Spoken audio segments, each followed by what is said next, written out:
ये कोई बहादुर बोल सकता है? मेरे तो गिरधर गोपाल ये सब बोल लेंगे, लेकिन ये बोलना होश में, दूसरों न कोई, तो आप फेल हो जाओगे। है कोई दूसरा? रुपया है, पैसा है, परिवार है, कुछ कोई है? और मीरा जी के कोई नहीं था, दूसरों न कोई, केवल गिरधर थे, दूसरों न कोई। महाराज दूसरों की अगर श्री जी कहीं और ले जाना चाहती हैं, प्रेम और गाढ़ प्रीति आपकी तरफ है और श्री जी कहीं और ले जाना चाहती हैं, तो फिर क्या किया जाए? नहीं, श्री जी तो ले जाना ही नहीं चाहती। श्री जी में कोई चाह है क्या? चाह तो जीव में होती है, इसमें कोई चाह होती है क्या? आप बताइए। अरे अच्छे साधकों में कोई चाह नहीं रह जाती है, फिर ईश्वर में चाह है क्या?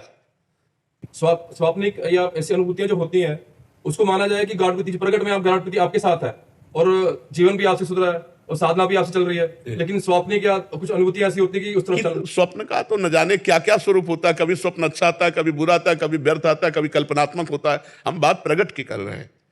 ईश्वर में कोई चाह नहीं होती, इच्छाएं जीव की होती हैं। तो अपने को देखते रहना है कि एक ही लक्ष्य पर हमारा दृढ़ता का भाव रहे। ऐसे बिना पेंदी के लोटा की तरह फिसलते न रहे कि आज यहाँ प्रभावित हुए तो राधा राधा, वहाँ प्रभावित हुए तो शिवो हम, वहाँ प्रभावित हुए तो राम शरणम, वहाँ कृष्ण शरण। ऐसा नहीं होना। जहाँ गाढ़ प्रीति है, जहाँ से सब कुछ सुधर रहा है, वहीं चला जाए, स्वाप्निक और अनुभूतियों को ना माना जाए। नहीं नहीं, ना माना जाए वो कोई हाँ, हम तो जागृत को भी स्वप्निक समझते हैं। स्वप्न को तो स्वप्न क्या है? उमा कहो मैं अनुभव अपना सत हरि भजल जगत सब सपना। ये तो प्रगट में भी स्वप्निक ही है। स्वप्न का कोई महत्व है? मन की विलासिता है उसमें। कभी सात्विक प्रवृत्ति में आ गया, अच्छे स्वप्न दे दिए, कभी राजसिक भोग प्रवृत्तियां आ गई, कभी तामसिक प्रवृत्तियां आ गई, कभी व्यर्थ का, जिसका कोई जोड़ तोड़ नहीं है। स्वप्न तो सब लोग देखते हैं ना, जिसका कोई जोड़ तोड़ नहीं है, सब व्यर्थ है। प्रशांत जी मथुरा से। राधे राधे। राधे राधे महाराज जी, आपके चरणों में कोटि कोटि प्रणाम। महाराज जी, भारत में अनेक साधु संत महात्मा जो आजीवन सच्ची भक्ति जप तप करते हैं, एक उच्च कोटि का जीवन जीते हैं। उनको शायद शरीर त्यागने पर दोबारा जन्म ना लेना पड़े, पर संसारिक और सामान्य दृष्टि से उनका जीवन बहुत कठोर और कष्टपूर्ण होता है। पहली बात यह होती है कि सती को पातिव्रत धर्म में कष्ट महसूस नहीं होता, उसे प्यार महसूस होता है। व्यभिचारिणी को एक पति के अधीन रहने में कष्ट का अनुभव होता है। समझ पा रहे ना हम? जो साधु महात्मा भगवान के मार्ग में सच्चाई से चलते हैं, उनको कष्ट का अनुभव नहीं होता, उनको परमानंद का अनुभव होता है। अगर कष्ट का अनुभव हो तो चला ही नहीं जा सकता। क्योंकि हम चले हैं, ये नहीं होता कि भाई आप अनुमान करके कह रहे हो, हम उसे जिए हैं। वो साधु महात्मा का जीवन गुरु भगवान की कृपा से जिए हैं। 13 वर्ष की अवस्था से लेके अभी तक जो भी आयु है उसे जिए हैं। तो कष्ट का अनुभव थोड़ी होता है।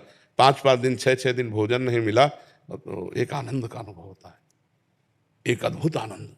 उसी आनंद की उमगन में हर कष्ट सह, माता पिता से बिछोह, स्त्री भोग का त्याग, रसेंद्री जनेन्द्री के भोगों की तरफ से पूर्ण उदासीन, गर्मी सर्दी बरसात मान अपमान निंदा स्तुति सबको सहते हुए, क्योंकि एक परमानंद का अनुभव होता है तो उसमें कष्ट नहीं होता। कष्ट देखने वाले को लगता है, उसमें नहीं। जैसे वीर पुरुष को युद्ध क्षेत्र में कष्ट का अनुभव नहीं होता, उसके अंदर एक उन्माद होता है विजय सी प्राप्त करने का, और जब उसके अंगों में घाव होता है तो उसके अंदर और उन्माद प्रबल होता है। लेकिन कायर पुरुष को ये देखकर लगता है बहुत कष्ट है इसे। समझ पा रहे ना? तो परमात्मा का मार्ग आनंदमय है, ना कि कष्टमय। संसार का मार्ग कष्टमय है, परमात्मा का जो मार्ग है वो आनंदमय है। स्वयं परमात्मा श्री कृष्ण इस संसार को दुखालयम अशाश्वतम कह रहे हैं। पहली तो ये बात हुई। अब दूसरी बात ये हुई कि जो साधारण जीव है उसको उतना तप करने की जरूरत नहीं पड़ेगी जितना महापुरुषों ने किया है। इंजन बनाने में ज्यादा परिश्रम पड़ता है और डिब्बा बनाने में उतना परिश्रम नहीं पड़ता।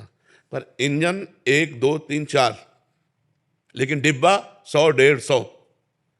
इंजन से कनेक्शन की जरूरत डिब्बे की है।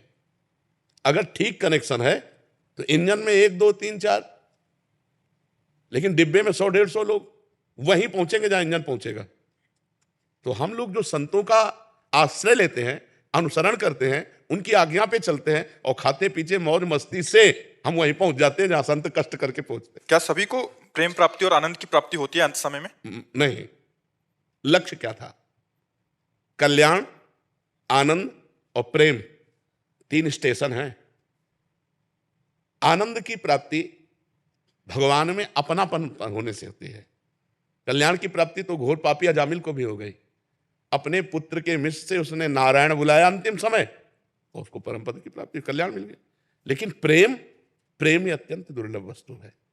प्रेम तो उन्हीं को प्राप्त होता है जो जननी जनक बंधु सुत दारा, तनु धन धाम सुहृद परिवारा, सबकी ममता ताग बटोरी, मम पद मन ही बांध बर डोरी, समदर्शी इच्छा कछु नाही, हर्ष शोक भय नहीं मन माही, अस सज्जन मम उर बस कैसे, लोभी हृदय बस ही धन जैसे। स्वयं भगवान श्री राम जी कह रहे हैं, माता से, पिता से, भाई बंधु पत्नी धन संपत्ति घर परिवार सबकी ममता बटोर कर जिसने मेरे चरणों में लगा दिया, जो संत समागम ज्ञान के प्रधान भाव में आकर सब जगह एक ही परमात्मा का दर्शन करते हैं, समदर्शी, कोई इच्छा नहीं रह गई, जो कामना रहित हैं, विनिवृत्त कामा, और जो सुख दुख में समान भाव हर्ष शोक से रहित महापुरुष हैं, वही भगवान को प्यारे हैं, वही भगवान को प्यार कर सकते हैं। भगवान को प्यार करना सबसे कठिन बात है, यद्यपि हम अनजाने में प्यार उन्हीं से करते हैं। मानो हम आपसे प्यार करें तो आप में श्री भगवान इसलिए प्यार कर रहे हैं, अभी भगवान चले जाए तो इस शरीर को जला दिया जाएगा, इस शरीर को गाड़ दिया जाएगा, इस शरीर का कोई महत्व नहीं माना जाएगा। अनजाने में हम प्यार भगवान से ही करते हैं, पर जानकर जब तक भगवान से प्यार नहीं करेंगे तब तक प्रेम की प्राप्ति नहीं होगी। और भगवान से प्यार करने के लिए सबसे प्यार समेटना पड़ेगा, और ये होना बड़ा कठिन होता है, ये होना सबसे कठिन है। खाते पीते परिवार से प्रेम करते भोगते हुए अगर भगवान मिल जाए तो ठीक है, नहीं तो ऐसे छोड़ना कहाँ। लाखों में कोई बिरला एक, कोई एक पाव भगत जिमी मोरी। शुद्ध भक्ति भगवान के लिए घर गृहस्थी में रह करके बहुत कठिन है, पर असंभव नहीं है। कठिन है पर संभव नहीं। यदि हम नाथ सकल संपदा तुम्हारी, मैं सेवक समेत सुत नारी, सब कुछ भगवान का है, सब में भगवान है, नाम जप कर रहे, धर्म पूर्वक आचरण कर रहे, भगवत प्राप्ति हो जाएगी, भगवत प्रेम भी हो जाएगा। तो ऐसे चलने से हो जाएगा। अब ये जरूरी नहीं कि महात्मा बचपन से गंगा किनारे तप कर रहा है तो हमको भी तप करना पड़े। वो इंजन है, हम डिब्बे में बैठ जाते हैं, हम उसका कनेक्शन कर लेते हैं, वहीं पहुंच जाएंगे जहाँ इंजन पहुंचेगा। इसलिए हम संतों को गुरु बना लेते हैं, हम संतों के चरणों का आश्रय ले लेते हैं, संतों का भरोसा कर लेते हैं कि ये इनकी कृपा से हमें भगवान की प्राप्ति हो जाए। होती है शास्त्रों लोगों को आज तक, जब किसी को भी अगर भगवत प्राप्ति हुई है तो संतों से हुई है। मति कीरति गति भूति भलाई, जब जे जतन जहां जे पाई, सो जानो सत्संग प्रभाव, लोकों वेद ना अनुपाऊ। लोक और वेद में उनको उपाय नहीं है। संत महापुरुषों का समागम, उनका आश्रय, उनके वचनों का पालन, यही भगवत प्राप्ति करा देता है। समझ पाए आप जी?